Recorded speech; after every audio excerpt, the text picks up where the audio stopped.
Hello students, आज हम लोग फिर से क्लास 12 का आगे का वीडियो बनाने जा रहे हैं और हम लोग फिर से आज देखेंगे। चूँकि प्रीवियस वीडियोज में हम लोग देख चुके हैं कंपनी क्या है, कंपनी किसे कहते हैं, कितने प्रकार की होती है, क्या फीचर्स है, वो सारे हम लोग प्रीवियस वीडियोज़ में देख चुके हैं। शेयर कंपनी क्यों बेचती है, पर्पस क्या है शेयर बेचने का, तो हम लोग ये देख चुके हैं। अभी आज हम लोग जो देखने वाले हैं वो अकाउंटिंग ट्रीटमेंट कैसे करेंगे, यानी जर्नल एंट्री कैसे करते हैं। जब एक कंपनी अपना शेयर मार्केट में बेचती है और पैसा लाती है तो जर्नल कैसे करते हैं वो हम लोग आज देखेंगे। तो चलिए हम लोग सीखते हैं कि अकाउंटिंग ट्रीटमेंट कंपनी में क्या करते हैं। जिनको इससे पहले का वीडियोस देखना है या छोड़ दिए हैं वो जाके देख लेंगे। प्रीवियस वीडियोज में सारा डिटेल क्लियर किया हुआ है, कंपनी क्या होता है, क्यों शेयर बेचती है, क्या प्रोसेस है शेयर बेचने का, किस तरह से शेयर इशू हो सकता है, सारा डिटेल में एकदम आपके पास अवेलेबल है। और आज हम लोग अकाउंटिंग ट्रीटमेंट देखने जा रहे हैं। इसके बाद हम लोग एक दो न्यूमेरिकल सॉल्व करके देखेंगे कि कैसे कंपनी अपना अकाउंटिंग करती है और कैसे उस अकाउंटिंग को हम लिखेंगे। जब तक आप अपना अकाउंटिंग नहीं जानेंगे कंपनी में आप काम नहीं कर सकते। कंपनी में जब भी आप काम करने जाएंगे आपको अकाउंटिंग सबसे पहले जानना जरूरी है। इसलिए बेसिकली हम लोग अकाउंटिंग देखते हैं कि एक कंपनी का अकाउंटिंग ट्रीटमेंट क्या है, कैसे लेखांकन करती है, क्योंकि अकाउंटेंसी के अंदर हम लोग को मेनली अकाउंटिंग पढ़ना है। तो प्रीवियस वीडियो में हम लोग डिस्कस कर चुके थे कि किस पर्पस के लिए कंपनी इशू करती है शेयर। तो दो पर्पस होता था, issue of share for cash and issue of share for other than cash. दो सिचुएशन के लिए शेयर इशू होता था, कैश के लिए और अदर देन कैश के लिए।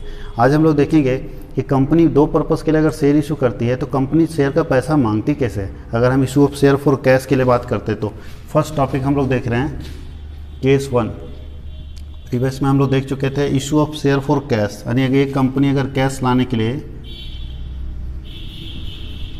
Issue of share for cash, अगर एक कंपनी कैश के लिए शेयर इशू करती है तो क्या होगा, नगद के लिए यानी पैसा लाने के लिए, नगद के लिए अंशों का निर्गमन।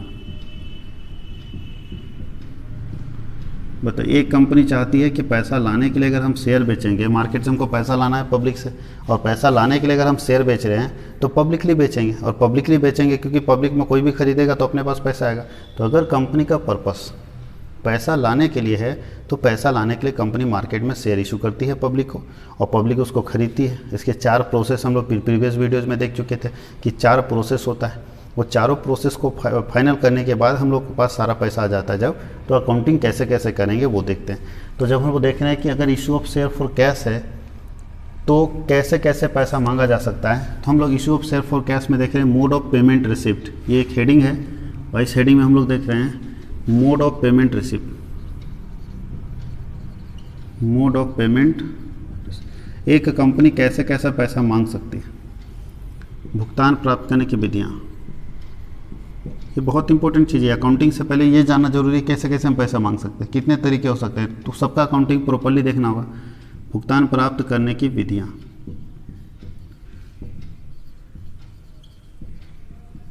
एक कंपनी दो तरह से पैसा मांग सकती है। पहला तरीका होता है लमसम पेमेंट, एक बार में सारा पैसा दे दीजिए, जो आप लोग सब जानते भी हो।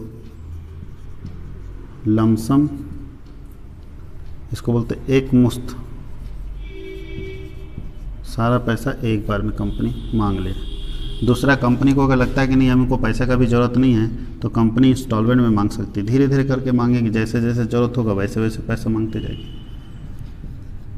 किस्तों में, अब ये किसके ऊपर डिपेंड करता है कि कंपनी कैसे पैसा मांगे, तो ये डिपेंड करता है कंपनी पर। कंपनी अगर चाहेगी तो सारा पैसा जो शेयर का है वो एक बार में पब्लिक से मांग लेगी। कंपनी अगर चाहेगी तो सारा पैसा ना मांग के उसको इंस्टॉलमेंट में मांगेगी। ये डिपेंड करता है कि कंपनी का बोर्ड ऑफ डायरेक्टर क्या डिसीजन लेता है, क्योंकि ये डिसीजन बोर्ड ऑफ डायरेक्टर का है कि पैसा कैसे लेना है। तो जैसे वो डिसाइड करेगा कि जिस तरह से लेना है उस हिसाब से लेंगे। लेकिन आप जब नौकरी करने जाएंगे तो क्या आप ये एक ही चीज़ सीख के जाएंगे कि सर हमको लमसम ही आता है, हम उसी कंपनी में नौकरी कर सकते हैं जो हमेशा लमसम पैसा मांगेगा? आपको तो दोनों सीख के जाना है, क्योंकि हो सकता है कि आप जिस कंपनी में काम कर रहे हैं उसमें कुछ पैसा लमसम मांगा गया, कुछ शेयर का इंस्टॉलमेंट में मांगा गया। तो आपको जब पूरा अकाउंटिंग पता रहेगा कि कैसे अकाउंटिंग करना है, जब तक पूरा अकाउंटिंग नहीं पता रहेगा तब तक आप नौकरी कर नहीं सकते। तो आपको दोनों सीखना है। यानी अकाउंटिंग में जितने ऑप्शन होते हैं वो सारे ऑप्शन आपको सीख के जाना है। अगर आप नहीं सीखे तो फंस जाइएगा, क्योंकि अगर आप ये सीखे और ये नहीं सीखे तो भी नौकरी नहीं मिलेगी, ये सीखे ये नहीं सीखे तो भी नौकरी नहीं मिलेगी, क्योंकि एक चीज़ जानने से फ़ायदा नहीं होने वाला है। आपको दोनों जान के जाना होगा, ताकि क्लियर होगा वहाँ के अगर कोई दिक्कत होता है, किसी तरह का कोई कन्फ्यूजन होता है तो आप आराम से समझ सकते हैं कि लमसम, अगर कंपनी में लिखा है कि लमसम में एंट्री करना है लमसम करेंगे, कंपनी लिखता है कि नहीं हम इंस्टॉलमेंट करेंगे, इंस्टॉलमेंट हम लोग एंट्री करेंगे, जब हमारे पास दोनों का पूरा कॉन्सेप्ट रहेगा। तो लमसम का एंट्री क्या होगा, एक बार में सारा पैसा मांगना है तो कंपनी पैसा मांगेगी और उस पैसे को कहीं एडजस्ट करेगी। तो हम लोग एंट्री करते हैं, जब लमसम होता है तो 2 एंट्री होता है। पहला पैसा कंपनी के पास आएगा तो लिखेंगे बैंक अकाउंट, ये जर्नल की बात कर रहे हैं और ये जर्नल के फॉर्मेट में होगा। हम लोग यहाँ बिना फॉर्मेट का लिख रहे हैं लेकिन आपको जर्नल के फॉर्मेट में एंट्री करना है। Bank account debit to share application, आप अप्लाई करते हैं खरीदने के लिए, एंड अलॉटमेंट, साथ ही साथ अलाउट भी हो जाता है क्योंकि एक ही बार में पैसा मिल। तो लिखेंगे bank account debit to share application and allotment. Narration आप लिख सकते हो, बीइंग लमसम रिसीव भी लिख सकते हैं, सारा पैसा लमसम रिसीव दो। सेकेंड एंट्री क्या होगा, जब आपके पास पैसा आ गया तो कंपनी के पास चूंकि एप्लीकेशन और अलॉटमेंट के नाम से कोई अकाउंट नहीं होता है, पैसा तो इसी अकाउंट में आ गया, इस नाम से कोई अकाउंट नहीं होता है, तो इसको हम लोग ट्रांसफ़र करते हैं शेयर कैपिटल में। तो लिखेंगे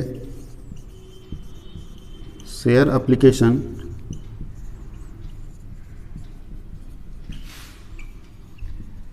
and allotment account debit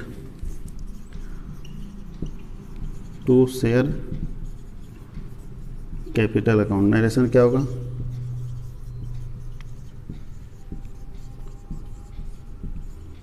being share application and allotment money transfer to share capital account. ये 2 अकाउंटिंग ट्रीटमेंट करेंगे अगर हमारा पेमेंट लमसम में मिला है तो ये डिपेंड करता है कंपनी के बोर्ड ऑफ डायरेक्टर के ऊपर। सबसे पहले इस एंट्री को समझिए, लिखने से फ़ायदा नहीं है, समझना है। ये एंट्री है जब एप्लीकेशन का पैसा एक बार में मिल गया, तो चूँकि मिल गया तो पैसा कंपनी के पास बैंक बैलेंस बढ़ता है, जितना भी पैसा मिलता है बैंक के थ्रू मिलता है, कैसे नहीं मिलता है कंपनी में शेयर का पैसा। तो बैंक बैलेंस बढ़ेगा तो चूँकि बैंक कौन सा बैलेंस रखता है, डेबिट बैलेंस, और डेबिट बढ़ता है तो डेबिट करते हैं, तो बैंक अकाउंट को डेबिट कर दिए। किस नाम से पैसा है, तो एप्लीकेशन एंड अलॉटमेंट के नाम से उसको क्रेडिट कर दिए। दूसरा ये है कि जब एप्लीकेशन के नाम पर पैसा है और एप्लीकेशन के नाम पर हम कोई लेजर बनाते ही नहीं कंपनी में, तो हम इस पैसे को ट्रांसफ़र कर देते हैं। जैसे ये पैसा इस नाम से आता है, इस पैसे को ट्रांसफ़र कर देते हैं शेयर कैपिटल के नाम पर, और उसके लिए ये एंट्री की है। देखिए शेयर कैपिटल यहाँ क्रेडिट था, share application and allotment credit था, उसको यहाँ डेबिट कर दिया और उसके पैसे को यहाँ ट्रांसफ़र करने के लिए क्रेडिट कर दिया। तो ये जो क्रेडिट था शेयर एप्लीकेशन एंड अलॉटमेंट, उसको डेबिट कर दिया, कैंसिल हो गया, और इसका पैसा ट्रांसफ़र हो गया शेयर कैपिटल के अंदर। वही चीज़ यहाँ लिखा हुआ है नरेशन में, देखिए being share application and allotment money transfer to share capital account. Application और अलॉटमेंट दोनों का पैसा कहाँ ट्रांसफ़र कर दिया, शेयर कैपिटल के अंदर। अब हम लोग चलते हैं कि अगर कंपनी इंस्टॉलमेंट में एंट्री करती है तो इंस्टॉलमेंट में मांगती है, तो कितने तरीके का इंस्टॉलमेंट हो सकता है। तो हम लोग सारे इंस्टॉलमेंट के बारे में यहाँ डिस्कस करते हैं कि कितने तरीके से इंस्टॉलमेंट कंपनी कॉल कर सकती है। तो पहला इंस्टॉलमेंट का नाम है एप्लीकेशन,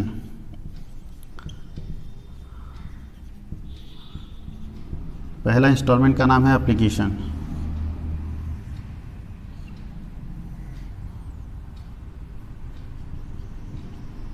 दूसरा, पहला ये हो गया। दूसरा इंस्टॉलमेंट का नाम है अलॉटमेंट, आवंटन। तीसरे का नाम है फर्स्ट कॉल, प्रथम याचना। और चौथे का नाम है सेकेंड या फाइनल कॉल, द्वितीय या अंतिम याचना।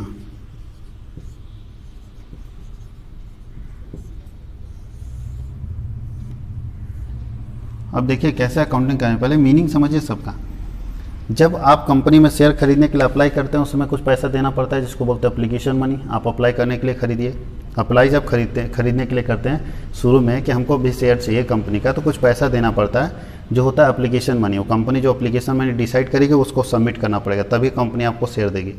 तो जब आप एप्लीकेशन के टाइम जिसमें आप अप्लाई कर रहे होंगे शेयर खरीदने के लिए, उस समय जो पैसा देते हैं उसको बोलते हैं एप्लीकेशन मनी। उसके बाद कंपनी क्या करती है, एप्लीकेशन का डेट क्लोज होने के बाद अलॉटमेंट शुरू करती है, बंटवारा शुरू करती है कि किसको कितना शेयर देना है, किसको ज़्यादा देना है, किसको कम देना है। ये सारा चीज़ डिपेंड करता है कंपनी के अलॉटमेंट प्रोसेस में। कंपनी बंटवारा शुरू कर देती है, तो जो अलॉटमेंट होता है तो उसमें अगर आपको शेयर नहीं मिला तब तो बात खत्म, आपका पैसा वापस हो जाएगा एप्लीकेशन का। लेकिन अगर आपको कोई शेयर मिल गया तो कंपनी फिर पैसा मांगेगी, क्योंकि आपको हम शेयर दे चुके हैं, आप मेरे शेयर होल्डर हो बन गए, तो आप मेरा अलॉटमेंट का पैसा दे दीजिए। तो दूसरा जो इंस्टॉलमेंट होता है अलॉटमेंट का होता है। तो एप्लीकेशन एंड अलॉटमेंट, एप्लीकेशन मतलब जब अप्लाई कर रहे हैं, तो अलॉटमेंट मतलब जब कंपनी आपको डिक्लेयर करे कि हाँ हम आपको शेयर देंगे, 400 शेयर देंगे, तो 400 शेयर का आपको अलॉटमेंट मनी देना होगा। फर्स्ट कॉल, कंपनी उसके बाद एक कॉल करती है कि भाई आप अलॉटमेंट तो दे दिए, इसके बाद एक कॉल का पैसा और दे दीजिए, और फिर फाइनल कॉल लास्ट में एक कंपनी। तो कंपनी 4 तरह से पैसा मांग सकती है, 4 मैक्सिमम 4 बार में पैसा मांग सकती है, मिनिमम एक बार में मांग सकती है, 2 बार में मांग सकती है, 3 बार में मांग सकती है, 4 बार मांग सकती है। ये डिपेंड करता है कंपनी के ऊपर कि कितने इंस्टॉलमेंट में कंपनी मांगना चाहती है पैसे को। ये कंपनी का बोर्ड ऑफ डायरेक्टर डिसाइड करेगा कि कैसे कैसे हमको पैसा को मांगना। एक बार में मांगेंगे तो ये एंट्री बनेगा, 2 बार में मांगेंगे तो अभी एंट्री बनाने जा रहे हैं। अभी इसमें देखो 1 का 2 एंट्री बनता है, एप्लीकेशन का 2 एंट्री देखिए अभी बनाए हुए थे पीछे, अलॉटमेंट का 2, इसका 2, इसका 2, तो 8 एंट्री होगा। अगर 2 बार में कंपनी मांगेगी तो 2 इसका 2 इसका 4 ही करेंगे, 3 बार में मांगेगी तो 2 इसका 2 इसका 2 इसका 6 करेंगे, 4 बार मांगेगी तो 8 करेंगे। तो हम पूरा का पूरा 8 एंट्री आपको बता रहे हैं कि क्या 8 चैनल होगा accounting treatment in case of instalment. तो सबसे पहले यहाँ जो एक बॉक्स बनाया हुआ है, इस बॉक्स को समझिएगा कि यहाँ 1 2 2 1 2 1 2 1 होता है। अब ये 1 2 2 1 क्या है, तो यहाँ ध्यान दीजिएगा, जो 1 एंट्री है वो रिसीव का एंट्री है, और 2 जो है वो ड्यूज का एंट्री है या ट्रांसफ़र का एंट्री है। अब जहाँ जहाँ 1 लिखा है समझिए वहाँ रिसीव का एंट्री होगा। रिसीव का एंट्री इधर देखिए, यहाँ पे किए हुए हम लोग, रिसीव का एंट्री ये होता है, रिसीव का एंट्री ये होगा, तो इसी को छाप देना जहाँ जहाँ 1 लिखा है। तो इसका मतलब ये एंट्री 4 बार लिखाएगा, 1 2 3 4। सेकेंड वो बोलता है ट्रांसफ़र का, तो ये एंट्री ट्रांसफ़र का, तो ये एंट्री कितने बार होगा, 4 बार होगा। सेकेंड एंट्री देखिए यहाँ पे यहाँ पे यहाँ पे और यहाँ पे। तो ये देखना आपको कि एंट्री एप्लीकेशन में रिसीव का 4 होगा और ड्यूज का 4 होगा, बाकी कुछ भी एंट्री नहीं होगा। इसका मतलब है कि सिर्फ हमको 2 एंट्री याद करना है, एक रिसीव का एक ड्यूज का, एक रिसीव का एंट्री याद करना है, एक ड्यूज का एंट्री याद करना है। अगर एंट्री क्लियर हो गया तो आसानी से हम लोग अकाउंटिंग कर लेंगे। तो चलिए शुरुआत करते हैं, स्टार्ट करते हैं हम लोग। रिसीव और ड्यूज का एंट्री हम लोग कैसे करते हैं ये देखते हैं। तो सबसे पहले हम लोग एप्लीकेशन का रिसीव का एंट्री करते हैं। तो एप्लीकेशन में ये बोल रहा है 1 एंट्री, एप्लीकेशन का जनरल बोल रहा है 1 एंट्री करना है, फर्स्ट नंबर एंट्री। तो फर्स्ट नंबर किसका एंट्री, देखिए फर्स्ट का मतलब रिसीव का एंट्री, और रिसीव किसका पैसा कर रहे हैं, एप्लीकेशन का। तो एंट्री करिए बैंक अकाउंट डेबिट, जब भी पैसा रिसीव होगा तो लिखेंगे बैंक अकाउंट डेबिट टू, किसका पैसा मिल रहा है ये, एप्लीकेशन का। तो यहाँ लिखेंगे टू शेयर एप्लीकेशन। अलॉटमेंट इसमें नहीं लिखेंगे क्योंकि अलग अलग है ना, एक बार मांगते तो अलॉटमेंट साथ हो जाता है, यहाँ तो अलॉटमेंट अलग है, इसलिए एप्लीकेशन ही लिखेंगे, टू शेयर एप्लीकेशन अकाउंट। ये नरेशन बताइए क्या हो रहा है। ये 1 नंबर एंट्री किसका है, रिसीव का एंट्री या ड्यूज का एंट्री, ये रिसीव का है ना। तो एंट्री क्या करेंगे, किसका पैसा मिल रहा है, एप्लीकेशन का। तो लिखेंगे being share application, share application money receipt. जो हुआ है उसको नरेशन में लिखना है। नरेशन में करना क्या है, कारण लिखना है, क्या हुआ है। तो देखिए क्या घटना घटा है, तो एप्लीकेशन का पैसा मिल गया। फर्स्ट एंट्री के बाद सेकेंड एंट्री हमको करना है। सेकेंड का मतलब तो ट्रांसफ़र का एंट्री। देखिए तो ट्रांसफ़र का एंट्री ये है, इसको छाप दीजिए, बस यहाँ अलॉटमेंट हटा दीजिएगा क्योंकि इसमें एप्लीकेशन ही सिर्फ है। तो क्या करना होता है, शेयर एप्लीकेशन को डेबिट करेंगे, यहाँ देखिए शेयर एप्लीकेशन है, यहाँ भी डेबिट कर दीजिए, शेयर एप्लीकेशन अकाउंट डेबिट। अब चूंकि इसके पैसे को हमको ट्रांसफ़र करना पड़ता है, तो कहाँ पे ट्रांसफ़र करते हैं, शेयर कैपिटल में। तो लिखिए आप टू शेयर कैपिटल। अब इसमें नरेशन में एप्लीकेशन, यहाँ क्वेश्चन में अलॉटमेंट भी था, चूंकि यहाँ अलॉटमेंट अलग है इसलिए नहीं लिख रहे हैं। अब ये जो यहाँ लिखा है सेम छाप दीजिए, सिर्फ अलॉटमेंट हटा के। यहाँ क्या कर रहे हैं, एप्लीकेशन का पैसा ट्रांसफ़र कर रहे हैं शेयर कैपिटल में। यहाँ भी लिखेंगे being share application money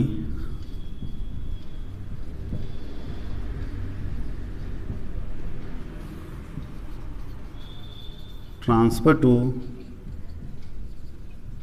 share capital account.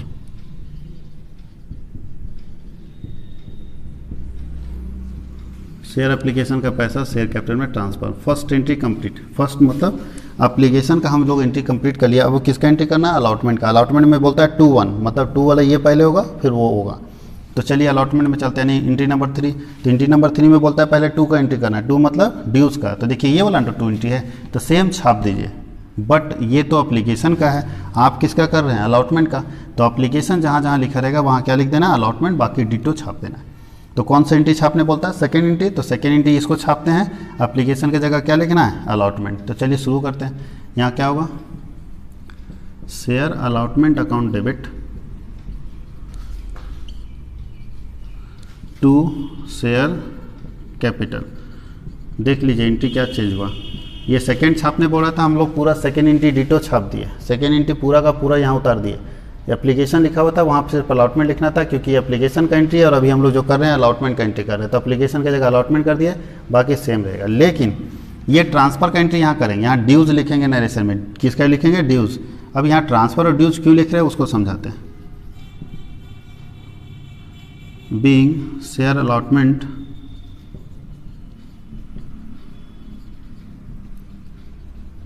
Money due लिखना, यहाँ नॉट ट्रांसफ़र, ड्यू। अब ध्यान दीजिए कि यहाँ ट्रांसफ़र क्यों और यहाँ ड्यू क्यों। तो याद रखना है जब आपको पहले पैसा मिल गया तो उस पैसे को आप ट्रांसफ़र ही ना करोगे, पैसा पहले मिल गया तो फिर ड्यू करने क्या मतलब है, ड्यू करने से तो मिलेगा नहीं। तो जिसका पहले पैसा मिल जाए उसमें ट्रांसफ़र आना नहीं, फर्स्ट एंट्री में आपको ट्रांसफ़र ही करना होगा क्योंकि पहले पैसा मिल जाता है। लेकिन यहाँ अभी अलॉटमेंट का पैसा मिला ही नहीं, तो मिला नहीं तो ट्रांसफ़र क्या कर दोगे, इसलिए पहले ड्यू करेंगे फिर रिसीव करेंगे। इधर ड्यू ड्यू ड्यू होगा, ध्यान दीजिएगा, ये एंट्री ना, ये ड्यू का एंट्री होगा, ये भी ड्यू का एंट्री होगा और ये भी ड्यू का एंट्री होगा, लेकिन ये एंट्री ट्रांसफ़र का होगा, बस याद रखना। और बाकी बैंक वाला ठीक है, बैंक वाला सारा रिसीव का होगा। तो ये एंट्री आपको याद रखना है। तो ड्यू एंट्री मार दिया, उसके बाद हम लोग रिसीव का एंट्री मारने वाले हैं। ये देखिए रिसीव का एंट्री है, यहाँ भी रिसीव का एंट्री होगा, यहाँ भी रिसीव का एंट्री होगा और यहाँ भी रिसीव का एंट्री होगा। चलिए शुरुआत करते हैं। तो ड्यू का एंट्री हो गया, अब रिसीव का एंट्री। रिसीव का एंट्री ये किया हुआ है, इसी को कॉपी करके पेस्ट कर देना, सिर्फ एप्लीकेशन की जगह अलॉटमेंट करना है। तो ये सेम उतरेगा, सिर्फ एप्लीकेशन की जगह दोनों जगह क्या होगा, अलॉटमेंट, बाकी सेम डिटो उतरेगा। चलिए रिसीव का एंट्री मारते हैं।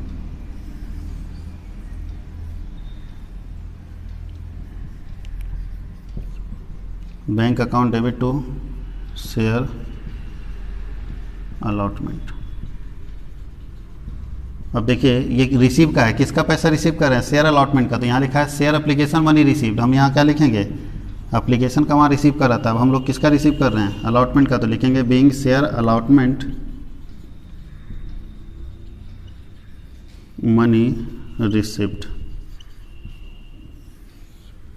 ये हो गया अलॉटमेंट का एंट्री। अब हम लोग को कॉल्स का देखना है, फर्स्ट कॉल और फाइनल कॉल का। तो नंबर 5 चलते हैं, फर्स्ट कॉल का एंट्री हम लोग देखेंगे। फर्स्ट कॉल का क्या जर्नल बनाएंगे, तो फर्स्ट कॉल का क्या होगा, इधर देखिए फर्स्ट कॉल में पहले टू मतलब ड्यूज एंट्री, तो यही ना ड्यूज का एंट्री, सेम उतार दीजिए, खाली यहाँ फर्स्ट कॉल कर देना। तो लिखे अलॉटमेंट ड्यूज हुआ था तो लिखे थे share allotment, first call dues होगा तो लिखेंगे share first call account debit to share capital,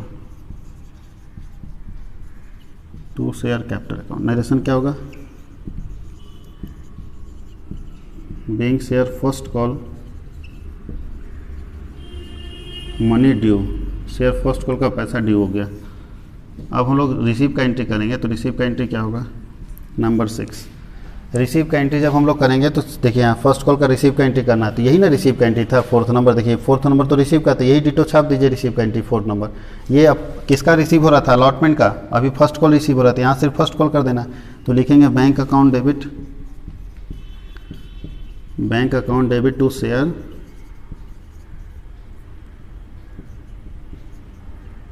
to share first call account. Narration क्या होगा, being share first call money receipt. अब हम लोग को फाइनल कॉल का एंट्री करना है, इसको लिख लीजिए। उसके बाद हम लोग फाइनल कॉल का एंट्री करते हैं। फाइनल कॉल का भी वही होगा 2-1, फाइनल कॉल का पहले ड्यू का एंट्री फिर रिसीव का एंट्री, और ये 8 एंट्री है। हम लोग अगर क्वेश्चन में बोल दिया कि सिर्फ एप्लीकेशन और अलॉटमेंट है तो एप्लीकेशन का 2 करेंगे, अलॉटमेंट का 2 करेंगे, 4 ही एंट्री करके रोक देंगे। अगर बोलता है फर्स्ट कॉल का भी कीजिए तो 6 करके रोक देंगे। ये देखिए फर्स्ट कॉल तक हुआ है। अगर फाइनल कॉल भी करने बोलेगा तो 2 एंट्री और करेंगे। तो आप लोग इसको लिख लीजिए, फिर हम लोग फाइनल कॉल का एंट्री करके देखते हैं कि क्या बनता है।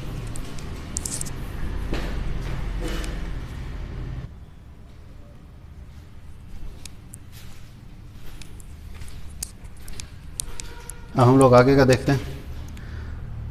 क्वेश्चन पर ये हम लोग फाइनल कॉल का एंट्री करने जा रहे हैं। तो फाइनल कॉल में सबसे पहले 7 नंबर एंट्री, देखिए 6 वहाँ चुका है, 7 नंबर एंट्री है। तो फाइनल कॉल में सबसे पहला एंट्री ड्यू का होगा, और ड्यू का एंट्री आपको मालूम है, देखिए ड्यू का एंट्री जहाँ जहाँ 2 नंबर नज़र आ रहा है वो सब जगह ड्यू है। देखिए अलॉटमेंट में ड्यू है, तो अलॉटमेंट ये है ड्यू, तीसरा नंबर एंट्री ना अलॉटमेंट का ड्यू है, ये एंट्री है। तो जो यहाँ अलॉटमेंट का ड्यू का एंट्री सेम छाप दीजिए, सिर्फ आपका फर्स्ट अलॉटमेंट की जगह फाइनल कॉल लिख देना है। तो एंट्री होगा शेयर फाइनल कॉल, चूँकि फाइनल कॉल ड्यू हो रहा है तो लिखेंगे share final call account debit to share capital account. Narration क्या होगा, being share final call money due, share final call money due. Share final call का पैसा क्या हो गया, ड्यू हो गया। अब ड्यू एंट्री के बाद रिसीव का एंट्री करना है। रिसीव का एंट्री कहीं भी किया हुआ देख लीजिए, जहाँ जहाँ रिसीव है वो सारा एंट्री छाप देना है, सिर्फ वहाँ जो भी नाम लिखा होगा उसके जगह पे फाइनल कॉल लिख देना, क्योंकि फाइनल कॉल का पैसा मिलने वाला है। ये देखिए रिसीव का एंट्री, फर्स्ट एंट्री रिसीव का होता है। ये एप्लीकेशन रिसीव हो रहा है, अभी फाइनल कॉल होगा तो लिखेंगे being share final call money receive, और यहाँ फाइनल कॉल कर देंगे। तो एंट्री क्या बनेगा, सेम छाप दीजिए। जब रिसीव का एंट्री आएगा तो लिखेंगे bank account debit to share final call account. Narration लिखेंगे कि being share final call money receipt, final call का पैसा हमें रिसीव हो गया। ये 8 एंट्री बेसिक एंट्री है। जब हम लोग क्वेश्चन बनाएंगे तो 8 बेसिक एंट्री इसको हम लोग बोलते हैं, और ये 8 बेसिक एंट्री को समझना बहुत ज़रूरी है। इसके अलावा बहुत सारा एंट्री है, जैसे एक्सपेंसेस अगर कंपनी करती है तो क्या एंट्री करेंगे, तो हम लोग स्पेशल एंट्रीज उसको बोलते हैं। वो हमेशा नहीं आता है, वो कभी कभी क्वेश्चन में दिया रहेगा तो आएगा। तो हम लोग एक एक करके सारे स्पेशल एंट्रीज़ को लिख लेंगे। जो हम लोग स्पेशल अभी एंट्रीज लिखने जा रहे हैं तो स्पेशल एंट्रीज़ को अलग से लिखेंगे, और ये बेसिक एंट्री है। 8 एंट्री ये बेसिक है। ये हम लोग इसमें न्यूमेरिकल सॉल्व करेंगे तो क्लियर हो जाएगा। सारे बच्चे इसको पूरा लिखेंगे, 2-3 बार स्टडी करेंगे। पहले ये स्टडी करना है कि रिसीव का क्या, ड्यूज का क्या। अब देखिए सिंपल रिसीव का जो समझेंगे 8 का 8 एंट्री ना, बहुत आसान हो जाएगा। अब देखिए यहाँ रिसीव एप्लीकेशन का पैसा रिसीव का ना 111 है ना, तो ये रिसीव का एंट्री। रिसीव का एप्लीकेशन का पैसा रिसीव हो रहा है तो देखिएगा एंट्री लिखा है bank account debit to share application. जब अलॉटमेंट का रिसीव होगा, अलॉटमेंट का दूसरा रिसीव होगा तो लिखेंगे bank account debit to share allotment. देखिए रिसीव का एंट्री यहाँ पे। अगर फर्स्ट कॉल का रिसीव होगा लिखेंगे bank account debit to share first call, देखिए यहाँ रिसीव है। और फाइनल कॉल का रिसीव होगा तो bank account debit to share final call, देखिए यहाँ रिसीव है। तो इसका मतलब 8 नहीं याद करना है, सिर्फ एक एंट्री याद करना है, 4 क्लियर है। रिसीव का एंट्री क्लियर हो गया। सिर्फ एक जर्नल अगर याद करेंगे तो 4 जर्नल क्लियर हो जाएगा। अब ड्यू का देखिए, ये ड्यूज का एंट्री है। तो जब एप्लीकेशन ड्यू मार रहे हैं तो लिख रहे हैं share application account debit to share capital application का। जब अलॉटमेंट ड्यू मारे तो लिखिए share allotment to share capital है। फर्स्ट कॉल ड्यू मारे हैं तो क्या लिखेंगे, share first call to share capital, देखिए। और फाइनल कॉल ड्यू मारेंगे तो share final to call to share capital. इसका मतलब है अगर अच्छे से ध्यान दिया जाए तो सिर्फ 2 एंट्री याद करना है, एक रिसीव का एक ड्यूज का। बाकी नाम चेंज करते हुए 8 एंट्री बना देना है। तो अगर इसको आप सही से समझ गए, इस लॉजिक को समझ गए कि क्या लॉजिक है, 1 2 2 1 2 1 2 का मतलब ड्यूज का एंट्री या ट्रांसफर का एंट्री, 1 का मतलब रिसीव का एंट्री। अब यहाँ ध्यान देना है कि कौन एंट्री कहाँ होगा, 1 2 2 1 2 1 2 1। इसको अगर इस सीक्वेंस को समझ गए, इस सिस्टम को समझ गए तो रट्टा मारने की जरूरत नहीं है। जो बच्चे नहीं समझ पाते उनको रटना पड़ता है, उनको ज़्यादा मेहनत करना पड़ता है, क्योंकि 8 जर्नल याद करो उसके बाद भी कहीं भूलने का डर है। और जो बच्चा समझ गया उसको 2 मिनट नहीं लगता, 2 एंट्री याद करेगा क्लियर, ये रिसीव ये ड्यूज। अब बाकी हम लोग को 2 1 1 2 1 2 करना है।